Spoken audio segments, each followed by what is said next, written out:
안녕하세요. 오늘은 지난 시간에 이어서 데이터 E의 한 파트인 데이터베이스 용어 전반에 관한 내용을 살펴보고 넘어가도록 하겠습니다. 자, 우리가 이제 데이터베이스를 구성하고 있는 여러 용어들이 있습니다. 모든 것을 100%는 아니더라도 최소한 반 정도는 여러분들이 충분히 숙지를 하고 넘어가셔야 될 것 같아요. 자, 먼저 객체라고 하는 표현이 나오죠. entity가 나옵니다. 정보를 표현하는 단위, 실체의 의미다 라고 되어 있죠. 예를 들면 자동차, 컴퓨터와 같이 하나의 레코드 형태로 이해를 하시면 좋을 것 같습니다. 자, 객체와 항상 유사하게 동일어로 쓰고 있기도 합니다만 엄격하게는 분리가 됩니다. 객체라고 하는 표현이 있죠. 사물을 표현하는 단위라고 되어 있습니다. 정보를 표현하는 단위를 객체라고 표현했다면 사물을 표현하는 단위는요, 이 객체라고 하는 용어로서 좀 구분을 해주시면 좋을 것 같아요. 소프트웨어를 구성하는 한 요소로서요, 객체 테이블이라고 표현을 합니다. 세부적인 것은 뒤에 PPT를 통해서 좀 구분을 해볼게요. 세 번째, 이제 속성이라고 하는 표현이 나오죠. 속성, 객체, 즉 이 사물의 본질적 고유 성질이라고 되어 있습니다. 우리가 객체를 기술하는 특성으로도 정의를 하고 있어요. 그래서 객체, 객체를 같이 표현한다고 했을 때에 속성은 이러한 본질적인 어떤 성질을 뜻한다라고 해서 데이터베이스 용어로서 분리를 하고 있습니다. 그 다음 네 번째 이제 인스턴스라고 하는 용어가 나오죠. 자, 실제로 메모리에 할당된 객체라고 되어 있습니다. 동일 등급에 속하는 객체라고도 되어 있죠. 그래서 인스턴스 하면은 실제로 메모리에 이 할당된 객체의 의미를 지니고 있습니다. 다음은 클래스라고 되어 있습니다. 클래스는 객체의 그 속성을 정의하는 수단을 이제 클래스라고 분류를 합니다.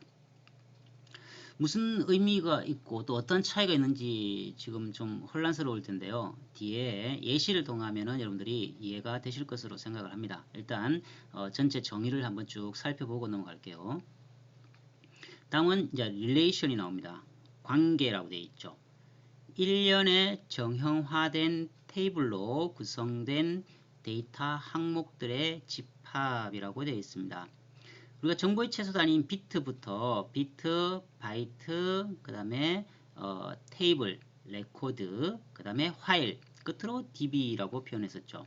자, 이렇게 이런 것들을 염두에 두시면서 생각을 해보시면 이해가 좀 되실 겁니다. 그 다음에 자주 언급이 된 스키마라고 하는 용어죠. 스키마. 데이터의 정의, 구조화된 지식이다 라고 되어 있죠. 쿼리를 통해서 우리가 스키마의 방법으로 데이터베이스에 접근을 할 수가 있습니다. 다음은 이제 알고리즘이라고 하는 용어가 나옵니다. 우리가 인공지능을 다룰 때에 늘 이 알고리즘이라고 하는 표현이 나오거든요. 주어진 문제를 논리적으로 해결하기 위해 필요한 절차, 방법 또는 명령어들의 집합을 알고리즘이라고 표현했죠. 그래서 인공지능을 통해서 우리가 풀고자 하는 것을 코딩을 하기 위해서는 어떤 알고리즘에 근거해서 풀어나갈 것인가, 인공지능이 어떠한 알고리즘을 통해서 우리가 지향하는 목적을 실현할 수 있을까를 고민해 보아야 되겠죠. 그래서 이런 것을 주어진 문제를 논리적으로 해결하기 위한 절차를 알고리즘이라고 표현을 한다. 그리고 지난 시간에 간단하게 언급되었습니다만 이 객체 지향 프로그래밍, 약자로서 OOP라고 표현을 합니다. 따라서 이 객체 위에서 언급된 사물을 표현하는 단위인 객체죠. 객체 지향 프로그램이다 라고 되어 있습니다. 여러분들이 이제 이게 자동차 전체 구조를 한번 떠올려 보세요. 자동차 차체라고 표현하는 셰시가 있죠. 틀이 있겠죠. 그죠? 그 다음에 엔진에서 동력을 만듭니다. 그러면은 이 동력을 전달해 주는 트랜스미션이라고 하는 것이 있겠죠. 예, 미션이 이 축을 통해서 결국은 바퀴로 동력을 전달함으로써 자동차가 움직일 수 있는 구조. 이 개별 모두 하나의 객체 또는 개체 단위로 서로 구분이 되어 있습니다. 그죠? 이 프로그램에서 이러한 그 객체 지향이라고 할 때는 과거의 프로그램들을 떠올려 보시면 이 객체 지향이 아니고요. 전체 프로그램 안에 모든 코딩 데이터와 그 다음에 우리가 분석하고자 하는 데이터가 함께 들어가 있었어요. 그래서 하나의 어떤 그 프로그램 안에 데이터까지 같이 있다 보니까 뭐 데이터를 안에 수정을 하면은요 전체 프로그램을 다시 런해 줘야 실현이 되었거든요. 그렇게 하니까 이 속도 면에서 굉장히 불안한 요소들이 많다라고 하는 겁니다. 따라서 객체 단위로 따로따로 관리해 가지고요 전체가 하나의 프로그램에 돌아갈 수 있도록 하는 의미가 이제 진화된 프로그래밍으로서 객체 지향 프로그래밍으로 이제 만들어지게 되는 겁니다. 그래서 이런 것들은 의도하지 않은 다른 자료의 그 훼손을 방지하기 위한 것으로서 최근에 이제 그 개발되고 있는 언어들은 대부분 다 이 OP 형태로 이루어져 있습니다. 자, 다음은 하나의 예시로서요. 이 학생 테이블이라고 하는 것을 통해서 우리가 앞서 언급된 DB 용어들을 한번 구분을 해 볼게요. 자, 이러한 테이블이 있다고 합시다.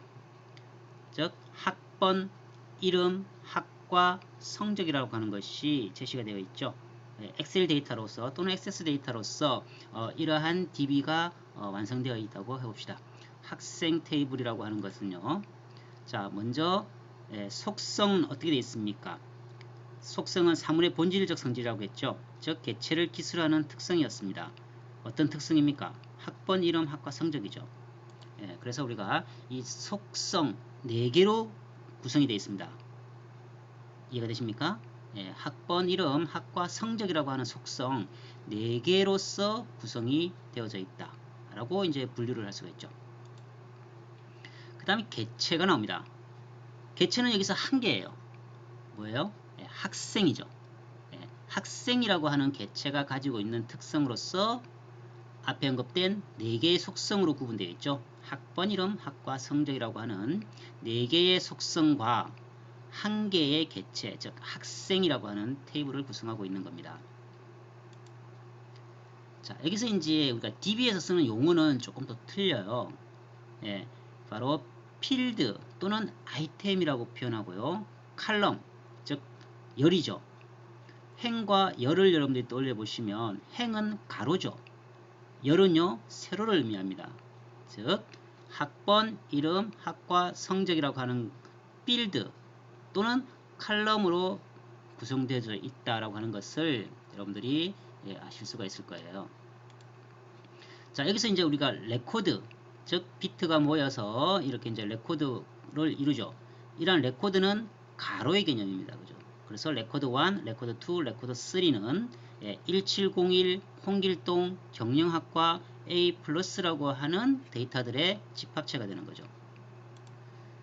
자, 이렇게 속성과 레코드를 서로 구분해주는 것을 이제 이렇게 엔티티 타입이라고 표현합니다. 자, 이런 것으로 분류를 할 수가 있다. 그 다음에 DB 용어로서 이제 우리가 투플이라고 하는 표현을 씁니다. 이 행이죠, 그죠? 행. 행의 개념으로서 필드의 개념과는 또 다른 개념으로서 레코드와 같은 의미를 지니고 있습니다. 자, 여기서 이제 인스턴스라고 하는 표현이 나왔었죠. 실제로 메모리에 할당된 어떤 그 개체, 즉 동일 등급에 속하는 객체를 뭐라고 했습니까? 우리가 인스턴스라고 표현했죠. 인스턴스로서 구분이 되어진다. 자, 그 다음에 이제 우리가 가장 큰 개념으로 데이터베이스라고 표현했습니다. 이러한 개체와 어떤 관계로 구성이 되는 것으로서 물리적인 저장 방법을 지칭하는 것이 바로 데이터베이스입니다. 그러면 여기서 우리가 이제 이 학생이라고 하는 테이블이죠. 이 전체는 학생이라고 하는 테이블로서 구성이 되어져 있습니다. 그러면 또 다른 테이블이 있겠죠. 즉 교수 테이블이 있을 수 있죠. 그래서 교수 테이블이 예를 들어서 이런 형태로 비슷하게 만들어졌다라고 해봅시다. 그러면 교수는 학생들에게 강의를 하게 되죠. 그러면 학생과 교수 간의 관계, 즉 뭡니까? 릴레이션이라고 하는 교수가 학생을 지도하게 되는 거죠. 이처럼 데이터베이스라고 하는 것은 여러 어떤 그 구조적인 스키마 작성 방법이 이렇게 일관성 있게, 즉 무결성이었죠, 그죠? 인테그리티에 의해서 무결성에 의해서 구성이 되어져야만 우리가 제대로 데이터베이스를 관리할 수 있다. 이러한 데이터베이스를 관리하는 소프트웨어가 바로 DBMS라고 했었죠. 이처럼 우리가 DB와 관련된 여러 용어들을 여러분들이 정확하게 서로 구분을 좀 해주셔야 할 것 같아서 준비를 했습니다. 자, 오늘 수업은 여기까지 하겠습니다. 감사합니다.